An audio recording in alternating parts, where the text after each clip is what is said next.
Hey you guys, in today's video I want to let you know why a man who is a people pleaser is going to have trouble getting women sexually attracted. This is my second time making this video. I want to explain my own experience without giving all the details about this man I went on a couple dates with. By the way, this is the first man I ever went on a second date with in the 10 years since I've been divorced. Very manly, excellent communicator, was really into me, was not a fuck boy, and I'd really hoped that I could find my sexual attraction to him because I found him very interesting. But what it turned out, as we were talking after our second date, when he asked if he could kiss me and I didn't want to. By the way, there's nothing wrong with asking. I personally don't mind if a man says, "Can I kiss you?" But I still didn't feel like I wanted to. And usually a guy doesn't have to ask, but that wasn't the problem. The problem was, as he admitted to me, that he's a people pleaser. He used to objectify women out of his anger many years before. Now he's done all this therapy and he really respects and likes women. But here are a couple of the mindsets that he told me. Yes, he's a people pleaser, but he's not super bad, or I would have never made it to the second date. Masculinity is toxic. He believes that, and he shouldn't objectify women. He never checks out women. He goes, I don't check out women. He doesn't want to objectify them. Now, that is a people pleaser for sure. So I had really enjoyed the first date with him. He's very interesting, very masculine, good-looking guy. And I had really hoped that on our second date, I would find some sexual interest in him.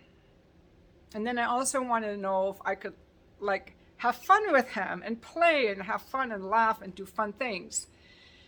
But I couldn't find my sexual interest in him. He came to he took me to a really nice date, and he was very well dressed, and his shirt was perfectly ironed, like he was very muscular and tall and interesting guy. And he really liked me, but at first I thought, well, maybe I'm not attracted to him because he's so emotionally available. And I've never dated a guy like that before who was into me. So that was a really good experience. But he did admit to all these things I'm telling you. And I have been spending the last, few days as I think again about men who are people pleasers, about why that caused such a lack of attraction in me. People pleasers that I've talked to, the kind of women attracted to people pleasers are usually narcissists and controlling women. Every man I know who's a people pleaser was beaten down by his wife. She was controlling, borderline personality, super bitchy. And I think they initially attract each other that way, but also just a regular woman can become more and more annoyed with the guy who's a people pleaser, and she does not want to fuck him. Now, why is that? This is what I want to make this video about. Why is it that a man who's a people pleaser extinguishes any sexual desire in a woman and fails to ignite it in the first place?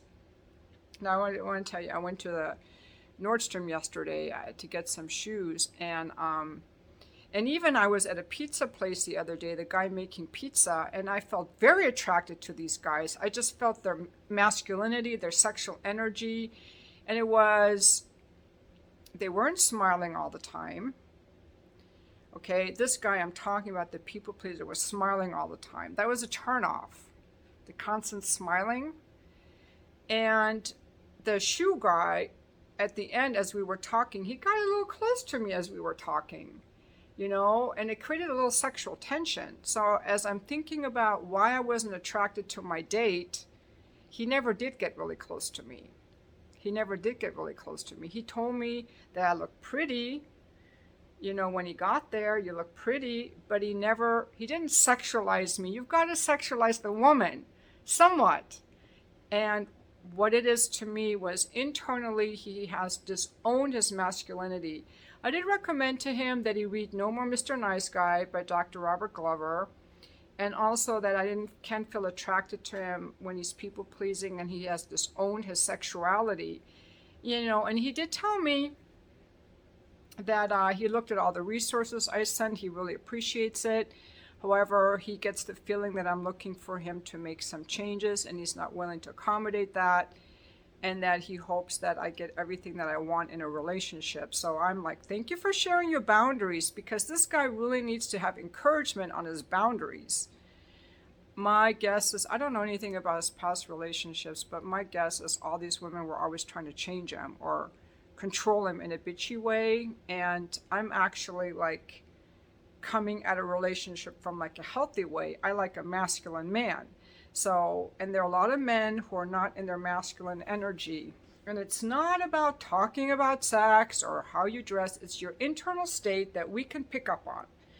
And the way that I think I pick up on people pleasers is either they don't walk confidently, or they're constantly smiling.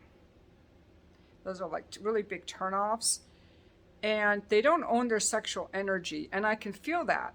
Okay. It's not what the guy says. It's like, I used to always say, guys, you got to bring your cock with you on the date. And I mean that energetically, that you are in touch with your sexuality, that you feel it and that you own it.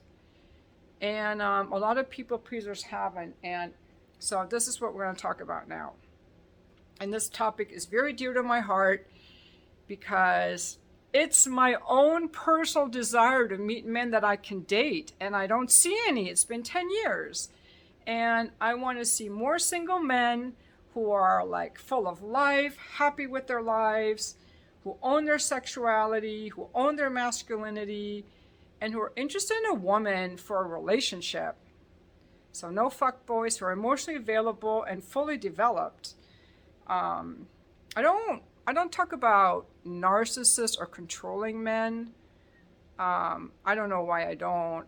They never enter my path. Usually what enters my path have been these emotionally unavailable guys, or guys who just want to fuck me. Really young guys. Don't judge. I do like them younger. But that's because younger men, this is what the thing is with younger men, by the way, I like them like in a suit, they have a graduate degree, that want to take me to the opera. So, not just any young guy, but I want a guy who can take me out and who can be the man. Okay, I'm not a MILF. I'm actually like a woman who just enjoys that energy, that masculine energy of a guy who's still building, who's still passionate about life, who's very open-hearted and upbeat. And as life goes on, people lose a lot of that aliveness, sadly.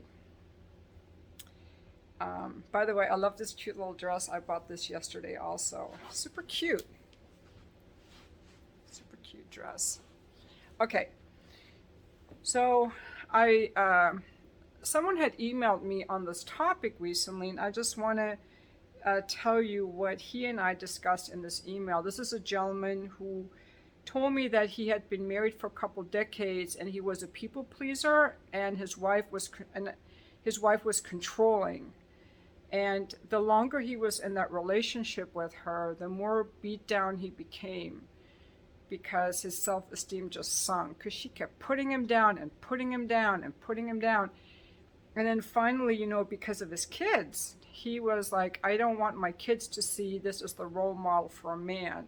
And that was his impetus to finally end that relationship. And it's taken him a few years. He says it's been a few years now, and he's found his way back into being more masculine. So I was asking him, based on my own recent experience on this date, why is it that women are turned off by people pleasers? And this is his reply, which I thought was really good, and I have his permission to read this to you. Generally, I believe in traditional gender roles, and I think that we're innately wired for that stuff. Men want to be masculine and provide and protect, and women want to be feminine and be provided for and protected. This is why the strong, silent type of man, maybe a little rough around the edges, will usually attract far more women, on the surface at least, than a soft, quiet, passive type of man. Again, going back just a few hundred years, a woman's survival, well-being, family, and offspring would have been very much dependent on a strong masculine man, and vice versa, a man's lineage, family, etc., would have been very much dependent on a feminine woman who is well capable of bearing children, taking care of a home, and providing for a man's needs so that he can focus on some of the rough and necessary things he knew he had to do to survive, such as hunting, fighting, building, hard labor, etc. And this is why men like curves. It's a lizard brain trait. I believe strongly that all of these traits are still running rampant in our minds. We just aren't acknowledging them any longer, and we prioritize other more conscious and frontal lobe sorts of things in their place. I.e., does someone dress nice or has a sense of humor? Nothing wrong with that, but if we ignore the lizard brain entirely, I think that there's far less contentment possible in the relationship for most people. And I do have to agree with that. There's this underlying dynamic that also, it has to do with boundaries. I think that everyone is attracted to someone with healthy boundaries. And healthy boundaries means that I am secure in who I am. I realize my impact on you. So I have a healthy boundary is I'm responsible for what comes out of me and what I let in. But people pleasers are so busy seeking approval, they don't have a good boundary. And I think that for women, for a feminine woman or emotionally healthy woman, okay, because the controlling women are unhealthy and the controlling men are unhealthy, but an emotionally healthy woman is going to want a man with some boundaries. And like I had told this person on our first date is, women will test you. I used to test my ex-husband. Why? Because it turns me on to know he has a boundary. Okay, you guys get turned on when your wife walks out of the shower naked. I get turned on when I ask you to do something and you give me a boundary. That's how I get turned on. Okay? So we test you because it gives us security, it gives us stability, it turns us on. You know, like I remember one time I told my husband, I was just kind of testing him because I know he hates shopping. But all these guys go shopping with their women, even though they don't want to, which is like, don't do that.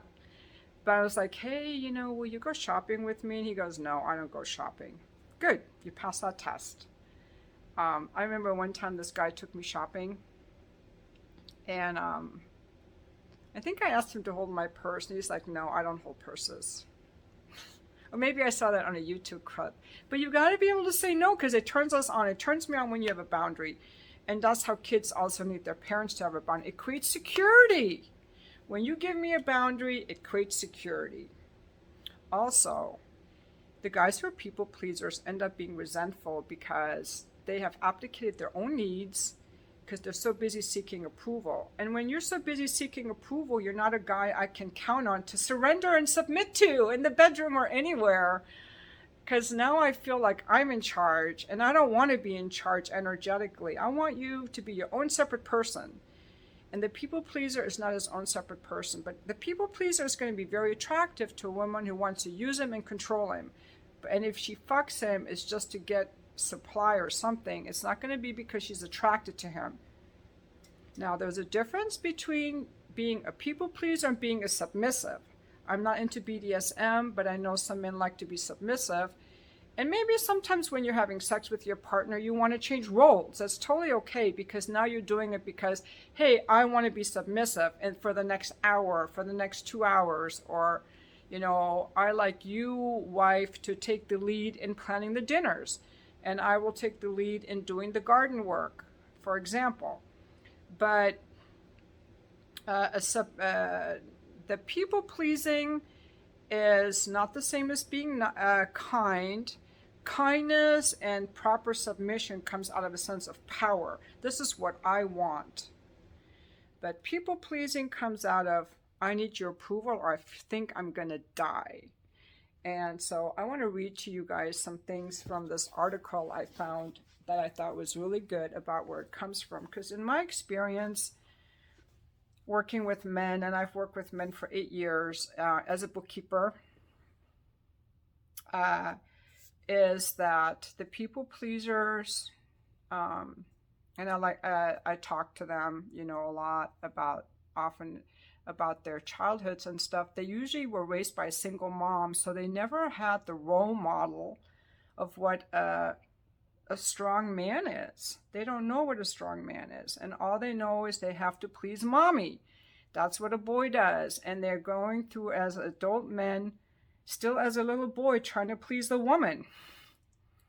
And they don't know who they are. And also sometimes mom said, you should be nice to girls. Like when I raised my sons, I made sure that I valued their masculinity and their interest in girls, and that they had their own identity separate from mine. But a lot of these single moms get emotionally bonded to their boys. The boy feels emotionally responsible for the mom. He sees his mom sad and he likes to step in. And if she doesn't set that boundary, he starts to want to caretake her, and I'll never be a guy like these guys that just fuck her. I'll never just use women for sex. So he subdues his sexuality. He subdues his own wants, and he goes into approval seeking mode. Single mom, it can also be a dad. I know other people pleasers whose dads were very weak. The dads were people pleasers, so they saw this as a role for a man. This is how a man should be. He should please the woman. Or maybe the dad was like a yeller, and they're like, I'll never be that way. So now, here I'm going to tell you some things about people pleasers. In a bid to win the approval of others, someone with a people-pleasing tendency will continually put themselves last in order to keep others happy. If they don't please others, they will feel anxiety, guilt, and a host of other emotions like abandonment, okay? And it comes out of fear. Okay, that's what I want you to get. Being nice all the time is not good. Women do not want a Mr. Nice Guy, because he gives not because he wants to, but because he wants to be liked and loved. So the people pleasing is a mask. And a lot of these guys, they don't even know it. We're all kind of blinded to our own behaviors. Now, let's get to the mother wound. He puts on this mask because his partner represents his mother or another female caregiver from whom he did not receive enough love or care as a child. Because he did not trust his mother to love him without wearing the mask, he doesn't trust his partner to love him without the mask either. And I probably have a little bit of a father wound because my dad loved me, but he was gone a lot. So, I'm not pointing any fingers. I think we can all look at, do I trust that the person I'm going to romantically attach to cares about me and will be there for me or not? Actually, in my case, I think that I just pick up on guys who are unavailable pretty quickly. And then my strategy would be to try to get them interested in me or just be internally distressed. And I'm not doing that anymore. Okay. Now, here is the part about the neediness killing your passion. Okay. When we constantly jump through hoops trying to cater to our partner's every possible desire, we're actually acting out of fear of abandonment. Okay, this is for the people pleaser guys. We're so afraid of this person not being impressed with us or not loving us that we do everything in our power to impress them and make them love us. Not only is this manipulative, it's also a totally ineffective way of going about your love life. Even if your partner consciously feels flattered and cared for, the subconscious will sense the neediness, the desperation, and the energy behind your actions. They may not even understand why they are feeling less attracted to you. They simply will feel less attracted, and that's what happened to me. Okay, so if you're abandoning your own sense of self in order to try to please your girl, you're doing it all wrong. You won't be acting out of love. People pleasing comes out of a fear of abandonment, a fear of rejection, and loneliness. So but it can be reprogrammed. Okay. Here's 5 things you can do to stop people pleasing. 5 simple steps. Learn how to say no and just start practicing with something very easy. If a friend says, hey, do you want to go grab a burger? Just say no. Let's get tacos instead. Just say no. Just start saying no. Okay, you've got to do something that's hard. Number 2, stop apologizing. Number 3, make peace with not being liked and what other people think about you.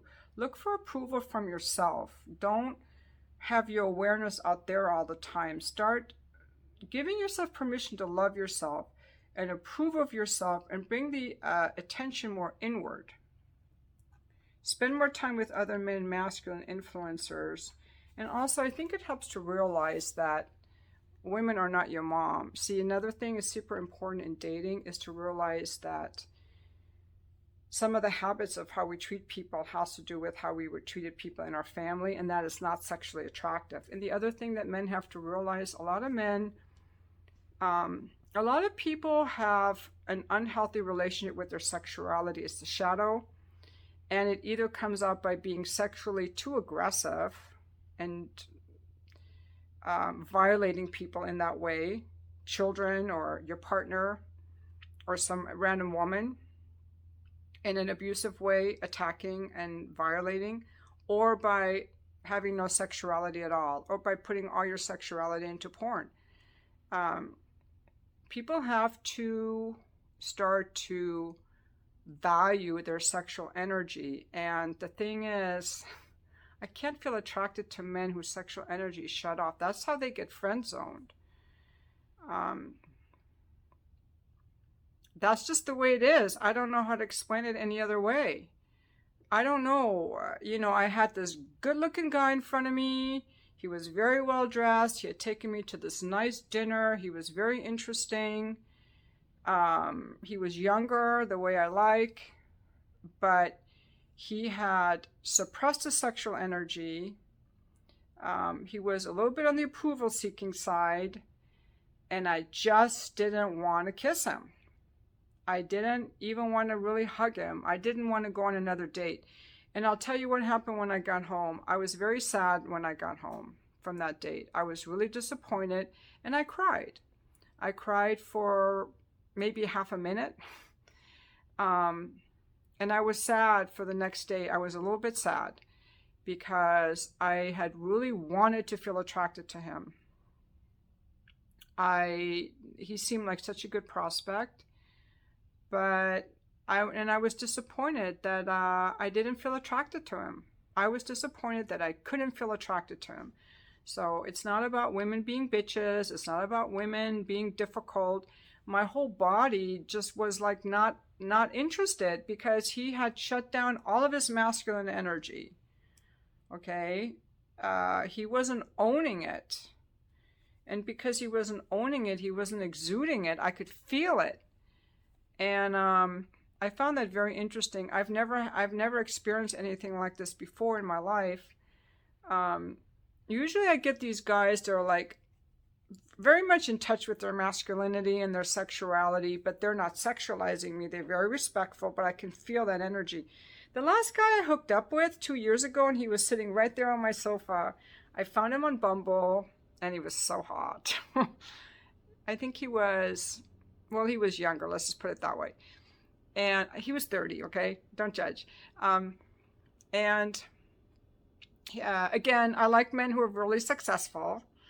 They gotta stand on their own weight. I'm not like looking for like someone I have to take care of, but I admired his success, and he was fit, and he was very gentlemanly.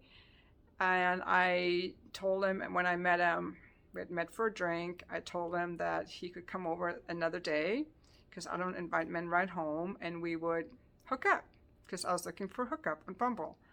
And he came over, and I had a really hard time hooking up with him because it had been so long since I'd hooked up. But I wanted to. Okay, I felt my interest in him, sexual interest in him, but it wasn't quite strong enough. I couldn't overcome the fact that this was just going to be a hookup. I had a really hard time initiating it, but he sat there, and we were very far apart on the sofa. He was just sitting back. He was just chilling. He wasn't.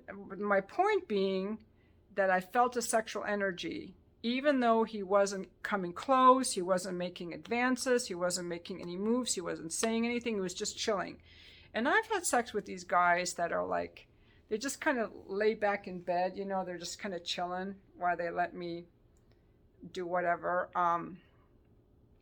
And I've talked to men before that are really good in bed, that are really passionate about their sexual energy, okay? This is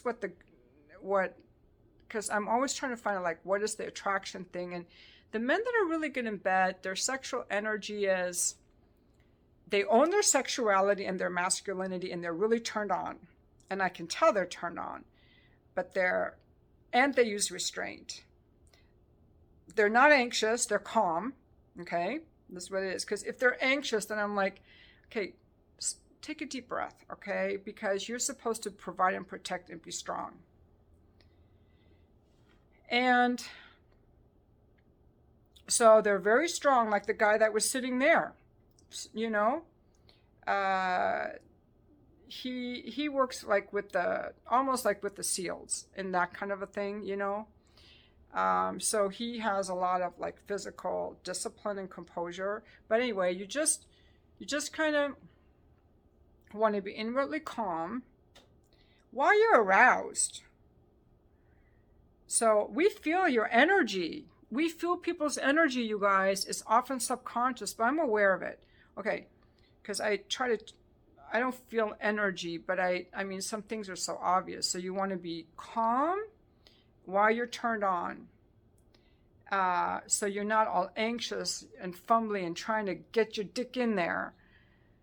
But you also are relaxed. You don't care if you're going to get the sex or not. You're not so anxious and needy. So you're calm and you're turned on. So it's a combination of being assertive, aggressive. You got to be in touch with your masculine energy, because sex is a physical thing. We're animals. And now I don't like guys, like, some women are just weird. I think they have issues if they want to be slapped in the face during sex or something. But most women want to have a guy that kind of like pins them down a little bit or pulls their hair a little bit and kind of takes charge a little bit. Most of the time. Sometimes the woman is in charge, but it's a physical thing. And if you're afraid you're going to hurt a woman or disrespect a woman, or you're uncomfortable with having a sex drive and uncomfortable with your lust, I do not see how any of this can even take place, because we can feel that you're uncomfortable with the whole thing.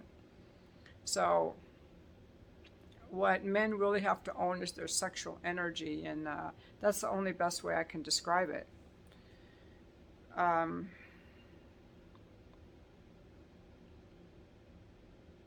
It's a very interesting topic, and it comes up a lot too in relationships, because I made a blog post on my website, thetreasurewithincoaching.com, on maintaining female desire in long-term relationships. I don't think it's maybe the best written, but one of the points in there was about people pleasing, how that really turns off a woman. Because I want to know that you got me, that you're a solid man, that you have boundaries. See, when you're seeking my approval, you're not a man. It feels energetically like you're a limp wash rag down here. And I like to feel, see, when you own your masculinity and your sexuality and you're standing strong in it, I feel your strength, like I'm butting up against it. When you don't own it, it feels like you're just this limp wash rag on the floor that I'm going to tip over. It's the best way I can describe it. It's kind of energy that we can feel. So Anyway, that's all I have on this video. I would love to hear from the ladies on